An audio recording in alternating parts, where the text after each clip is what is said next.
ఇచ్చినాం. మరి అదే గద్దర్ గారికి గతంలో అపాయింట్మెంట్లు ఇచ్చి పిలుచుకొని మాట్లాడిన చరిత్ర లేదు కదా. సో ఇవాళ మహబూబ్నగర్లో రేవంత్ రెడ్డి గారు ఒక సవాల్ చేశారు ఈ ప్రచారం మీద. ఇది ప్రభుత్వం మీద వ్యతిరేకత పెరిగిపోయింది, ఈ ప్రభుత్వం పని అయిపోయిందని బీఆర్ఎస్ బీజేపీలు చేస్తున్న ప్రచారం మీద ఇవాళ ఆయన పబ్లిక్గా ఒక సవాల్ చేశారు. అది ఒక్కసారి చూద్దాం. మరి నేను 5 ఏళ్ళు హరీష్ రావు సాగునీటి పారుదల శాఖ మంత్రి, 5 ఏళ్ళు చంద్రశేఖరరావు గారు సాగునీటి పారుదల శాఖ మంత్రి. మరి నేను ఇవాళ అడుగుతున్నా, పాలమూరు అక్కడనే ఉంది, కల్వకుర్తి అక్కడనే ఉంది, భీమా ఎండిపోయింది, కోయిల్ సాగర్ ఆరిపోయింది, ఈ రోజు ఆర్డీఎస్ అట్లనే ఉండిపోయింది. మా ప్రాజెక్టులు ఎందుకు పూర్తి చేయలే, మా పాలమూరు కష్టాలు ఎందుకు తీరవలేదని నేను అడుగుతున్నా. ఈ నీళ్లు మాకు నాగరికతను ఎందుకు తేలే, ఈ నీళ్లు మాకు పసిడి పంటలు ఎందుకు తీయలే, ఈ నీళ్లు మాకెందుకు కన్నీళ్లు మిగిలిచ్చినాయని నేను అడుగుతున్నా. ఈ నీళ్లు మా భూములు ఎడారుగా మారడానికి, ఈ నీళ్లు మా ప్రజలు వేలాదిగా వలసలు పోవడానికే పనికొచ్చినాయి తప్ప మా జీవితాలలో వెలుగులు వచ్చినాయని నేను అడుగుతున్నా. ఈ పాపం నీది కాదా చంద్రశేఖరరావు? ఈ పాపం నీదే కదా.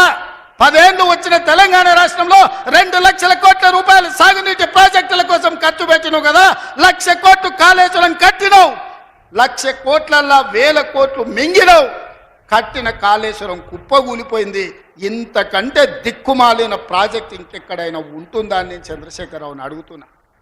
ఇవాళ మా ప్రాజెక్టులు పడావు పెట్టి మా నిధులు నీళ్ళేమో రాయలసీమ తరలించకపోయింది, నిధులేమో నువ్వు తరలించకపోయినావు, పదవులేమో నీ ఇంట్లోకి వచ్చినాయి, పాపాలేమో మాకు వచ్చినాయి.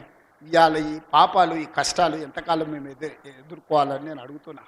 అందుకే మిత్రులారా, ఇవాళ మన మీద పగబట్టిండు. 10 ఏళ్ళు ముఖ్యమంత్రి ఉన్నాయన, మన పరిపాలన బాగలేదంటుడు. నేను అడుగుతున్న ఇక్కడికి వచ్చిన సోదరుని, తెలంగాణ ప్రజల్ని, 10 ఏళ్ళు కేసీఆర్ ముఖ్యమంత్రి ఉన్నాడు, 12 ఏళ్ళు నరేంద్ర మోడీ ప్రధానమంత్రి ఉన్నాడు. ఇవాళ చర్చకు సిద్ధమా కిషన్ రెడ్డి గారు?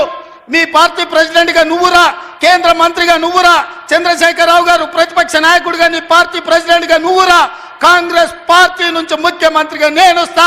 12 ఏళ్ళు మోడీ పరిపాలన మీద, 10 ఏళ్ళు చంద్రశేఖరరావు పరిపాలన మీద, 12 నెలల మా పరిపాలన మీద, ప్రజా పరిపాలన మీద చర్చ చేయడానికి నేను సిద్ధంగా ఉన్నా.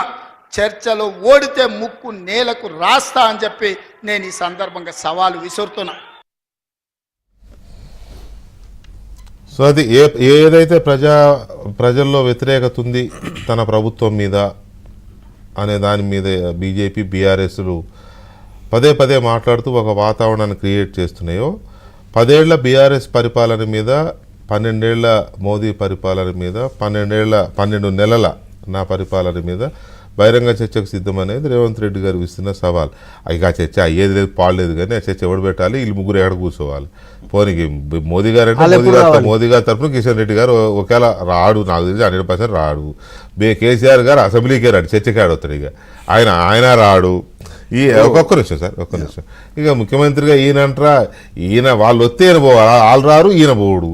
కాకపోతే ఏంటంటే రేవంత్ రెడ్డి గారు మాట్లాడిన దాంట్లో నాకు ఆత్మవిశ్వాసం కనపడుతుందా, అతి విశ్వాసం కనపడుతుందా అనేది చర్చ. అదే వీటితో పాటు వీళ్ళు పార్టీలో ఇంటర్నల్ ఆధిపత్య పోరు మీద కూడా కాంగ్రెస్ పార్టీ కంటే బీఆర్ఎస్ఏ ముందు మాట్లాడుతుంది, బీజేపీ ముందు మాట్లాడుతుంది.